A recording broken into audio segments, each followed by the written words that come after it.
All right, boys, we're back. And yeah, we're going to be checking out another video from the Critical Drinker, who is currently at MegaCon, I believe. Yeah, so as of filming February 1st, yeah, he's going to be going to MegaCon, which is pretty crazy. A lot of people are MegaCon. I can't go because I'm a piece of shit. So yeah, but yeah, I am going to be reacting to his video. And of course, me being a loser, always react to other people's video because I can't make good content myself, right? Please, I'm trying. Please subscribe to the channel. I like the video. Yes. But all right, chat. So this is called The Absolute State of Disney Star Wars. So let's go and check that out. Here we go. You know, keeping up with Star Wars at this point is a bit like checking up on an ex-partner after a particularly messy breakup. Well, the one that survived anyway. You're vaguely curious about what they're up to these days, but there's no real emotional investment there anymore. Which is just as well, really, because if I still genuinely cared about this franchise, I'd probably have found even more reasons to stir Jack Daniels into my cornflakes at 3 a.m. And I've got more than enough already. Believe that! In reality, though, seeing what Star Wars has become now, and more importantly, what lies in store for it, it's a bit like checking up on that once beloved ex-girlfriend. Wait!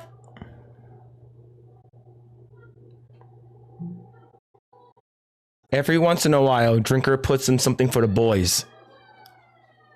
Every once in a while, the Drinker pulls through. This. I'm gonna come.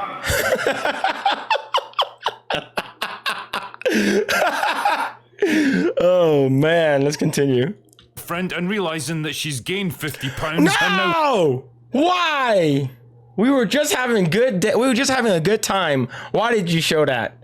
works part-time in a call center. Recent weeks have seen a flurry of new movie announcements, most of which seem to have inspired tepid enthusiasm at best and outright mockery at worst. I mean, if Lucasfilm are to be believed, then James Mangold, Dave Filoni, Taika Waititi, Sean Levy, Ryan Johnson, Charmin Obaid-Chinoy, Jon Favreau, Hulk Hogan, Bob the Builder, and Mr. Blobby are all currently developing Star Wars movie projects. And that's not even counting all the TV shows that are on the way, like Skeleton Crew, The Acolyte, The Bad Batch Season 3, Star Wars Tales of the Jedi, Andor Season 2, Ahsoka Season 2. Damn man, they just can't produce enough content to keep up with fan demand these days. Oof. If I was an investor, I'd be very happy about the money I'd pumped into Disney stock, and I'd probably be looking to buy even more in the near future. Truly, the future is bright for Star Wars, right? No! Now, call me a cynical man if you will.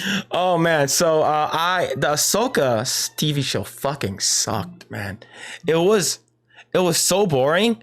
I had no ties to any of the characters because I didn't watch Rebels or Clone Wars, which I know the chat is like, you gotta watch it, man. You gotta watch it. It's so good. It's so good. I'm like, bitch, I was trying to get laid in high school. So I didn't get a chance to watch any of the Clone Wars or Rebel series. It's because I was trying to get that pussy, man. Come on. But, you know, I was like, everyone really liked Ahsoka, so I'm gonna go watch Ahsoka. I don't have any ties to any of the characters, any pre-existing shit. I didn't have any previous homework done. All I know is the expanded universe of whatever the Skywalker was a family Skywalker saga is, right? I watched it. I did not care about any of the fucking characters. The only character that was remotely interesting has passed away in real life. So, you know, it sucks for him. But do you know what show made me care about all of the stuff, even though I have not checked out any of the pre-existing stuff? One Piece. One Piece live action was great. I started watching One Piece. We talked about this before. Only if Star Wars can get good writers. Only if Star Wars can get people who actually cared about the IP instead of hating the past and then always trying to self-insert, is because they're basically trying to put their rubber stamp of their own dick in there, right?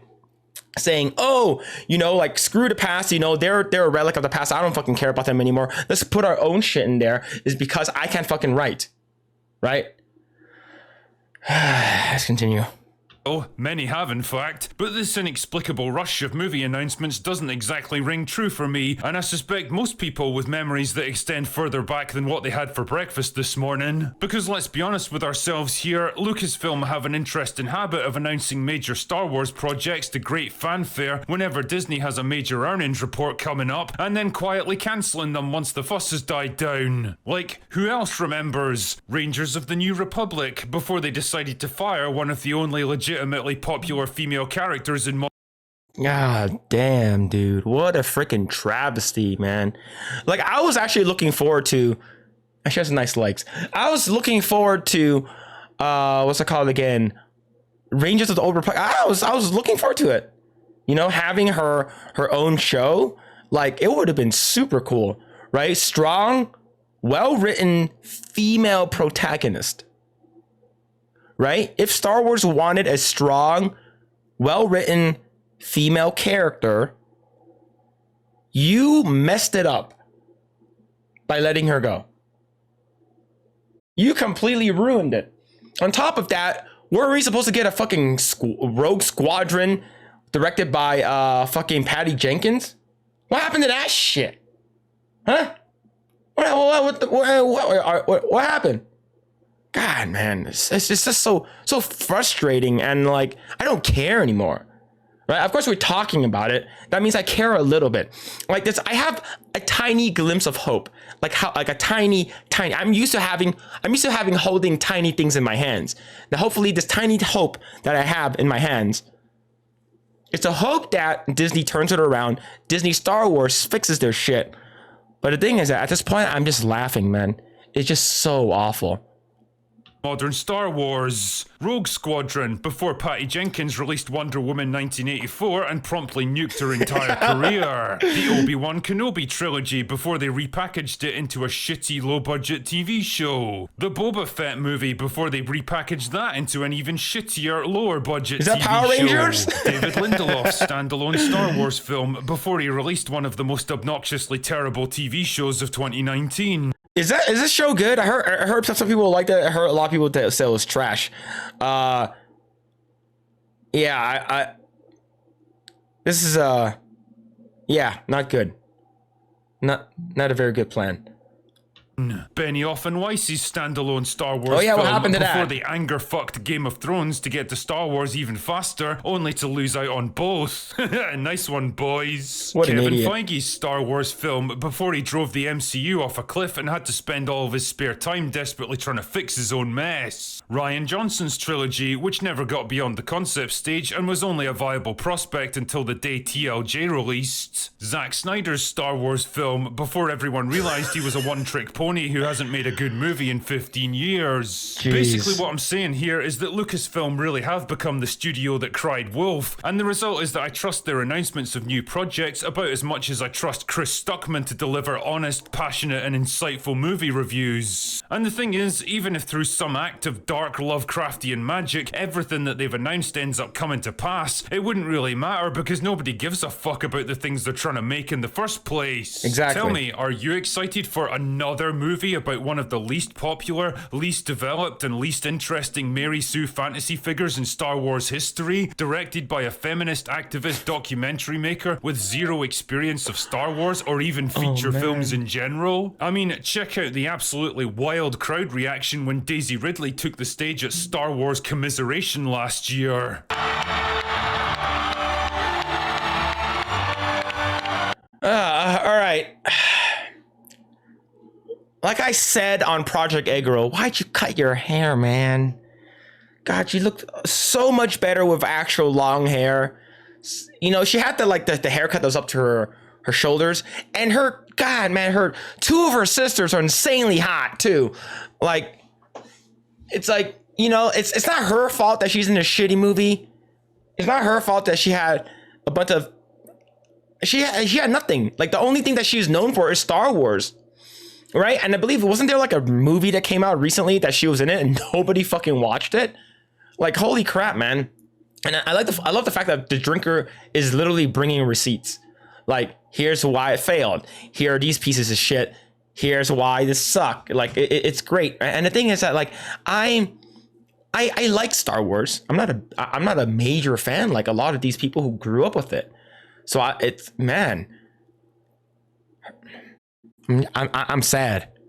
If the most hardcore of hardcore Star Wars fanboys can't even muster up a proper round of applause, what do you imagine that regular human beings think about this? Or how about The Acolyte, a female-centric, fully inclusive and diversity-approved TV show that nobody actually seems to know anything about because the only conversations happening about it revolve entirely around how female-centric, inclusive and diverse it is. Yes. Made by Harvey Weinstein's former assistant, who spends more time talking about her gender and sexual preferences than she ever has about Star Wars. Wasn't there a thing that someone said that how like she's unfuckable? That's I heard that somewhere. I actually heard that somewhere. But holy shit, man. It's like a female Dwight. Oh shit. And who left the project before it was even finished. Remember when geek culture was reserved for actual geeks who cared about the subject matter instead of political activists and clout-chasing opportunistic tourists? That was nice, I liked that. Or how about the Blandalorian and Grongu movie? Oh my big God, screen I forgot this adaptation is of a a TV thing. show that started out with a cool self-contained little premise, making very effective use of the principle that you can't do much wrong if you don't do anything at all, only for the studio to realize that they finally had something that could sell merchandise and proceed to sink their claws in and milk it harder than Jake Skywalker with a green alien sea cow ballsack. What started out as a serious and grounded show ballooned into a ridiculous parody of itself, complete with goofy humor, baffling celebrity cameos, grandiose plot lines that the show was never intended for, and of course, the obligatory bait and switch in favor of a strong, empowered female character who turns out to be the real driving force behind the narrative. Because why mess with a winning formula, eh, Lucasfilm? In this matter, at least, you managed to be amazingly consistent. You know, the big problem Disney Star Wars has now, and the one it was always going to run into eventually, is that it's more or less burned through its stockpile of legacy characters, actors, and iconography, which is really the only thing that's kept it running for the past 10 years. Nostalgia baiting. The problem is that they failed to replenish it with good ideas of their own that can eventually be milked for nostalgia in future decades, because nobody in their right mind is going to look back fondly on Kylo Ren, or Snoke, or Rose Tico. Luke, Han, and Leia are gone now. Oh shit, man. Like I said before, the only memorable thing that Rose Tico has ever done was drive so terribly into another person. An Asian woman crashing her vehicle into another person. That's gonna be her legacy. Right? Oh shit, like there's no fault to Kelly Marie Tran, but goddamn, you know, like freaking Finn was gonna sacrifice himself. He was gonna freaking, go ham on fucking Kylo Ren and the fucking camel walkers or whatever. And then crazy ass Chinese lady or Asian woman comes out of nowhere.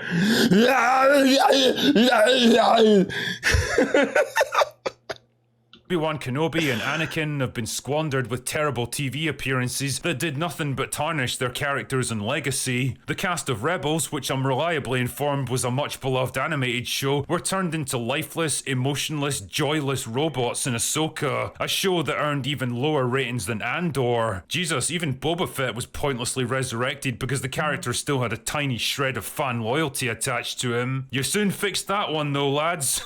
Well done. The point here is that they've used up basically all of the fan goodwill that once existed, mined out every piece of creative energy and originality left in Star Wars, and because they can't make anything interesting or compelling on their own, all that's left is a hollowed out shell of derivative characters and pale, shallow imitations of things that have already been done far better. For example, the idea of an older and wiser Rey passing on her hard-won wisdom and insight to the next generation of Jedi, bridging the gap between past and future, and allowing Star Wars to finally progress beyond beyond the Skywalker saga is a neat little idea that might have worked well if she actually had anything meaningful to teach them, or if anyone gave a shit about her. But neither of those things are true because the writers went out of their way to make her so powerful, so unstoppable, so devoid of weaknesses or flaws or personality of any kind that they made her completely inaccessible to everyone. Shit. The result? Nobody cares about Rey's character because you made sure she never got one. Yeah, exactly. It's her.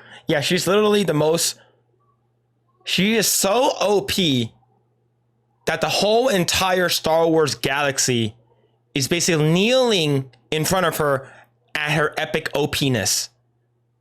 Her epic OPness is so huge that everyone just freaking on their knees with their mouth open and says, "Give me more. I want to consume your epic OPness." And that's exactly how I feel with her. I don't care how hot she is in real life, right? She has this terrible, terrible story. No character development, no character growth, no empathy. I don't care I knew that at the end of the day, she's going to survive. Right? Freaking Luke Skywalker got his hand chopped off. He got his ass handed to it multiple times before he can finally face Vader. Oh, man. Mary Sue is of the Mary Sues, exactly.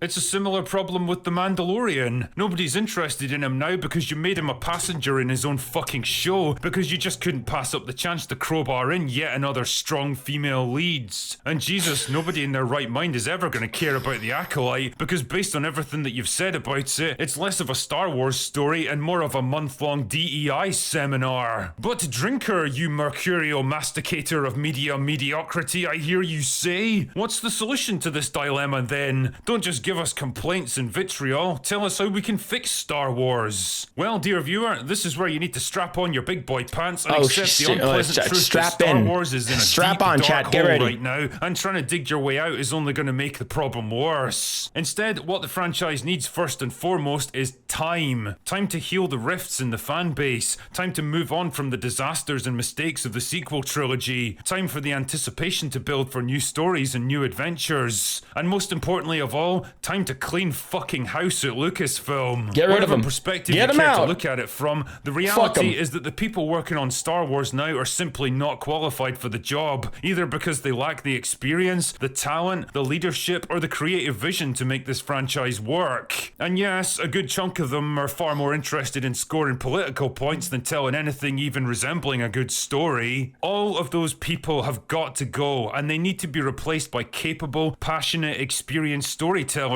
who are able to keep their hang-ups in activism and personal politics out of their work. Once you've found those people, assuming they even fucking exist in Hollywood these days, then they're going to need several years to plan and develop and refine a brand new story with a strong, fleshed out, overarching narrative, well-rounded characters with actual arcs and personalities, and a focused sense of creative purpose. No more random projects popping up here, there, and everywhere because someone happens to be popular that day or pitched a neat idea in an elevator. No more pretentious filmmakers going into business for themselves and screwing over everyone else. No more cheap, rushed TV shows trying to milk fan nostalgia or capitalize on current thing. And for fuck's sake, no more Baby Yoda. Only when the right people, the right story, and the right plan to bring all of these things together is in place do you then move forward with new Star Wars projects. You treat the franchise with the respect and care that it actually deserves, and you work your arse off to restore faith in the brand, even if it means sacrificing short-term gains, because the long-term success will more than balance it out.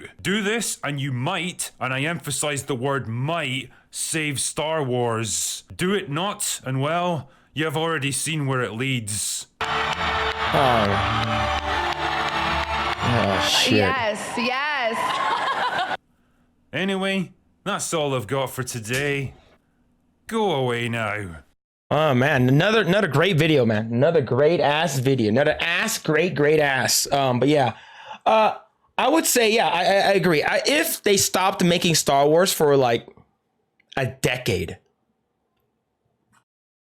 right? If they stopped making Star Wars for like a fucking decade, like at least 10 years, let people sort of like forget about it, and then bring in a whole completely new idea, new crew, new people who are working at Lucasfilm, bring them back, and not bring them back, but have them basically work on the new, whatever new it is, and get the blessings from the people who worked on the previous stuff, I think you can. You can fix it. But it's just like, it's never going to be the same. But yeah, man, what a good video. Go ahead and I'm going to share this video. Go ahead and give it a like if you guys haven't already done so. But yeah, it's a good video. Good video. Good video. Good video. Yeah, check them out. Yeah, give it a like. But yeah, but yes, hopefully Star Wars can eventually, you know, do his thing. Like what came out between what's it called again, a Return of the Jedi and what's it called again, fucking Phantom Menace, right? That was the Christmas special. That's about it, right? It's like that. There's nothing. There wasn't really anything. So people were yearning for more Star Wars stuff. People wanted more Star Wars stuff. And then when they released that poster for Phantom Menace, holy shit, man. Holy shit. Like, people were losing their dicks. Man, what a good video. Holy crap.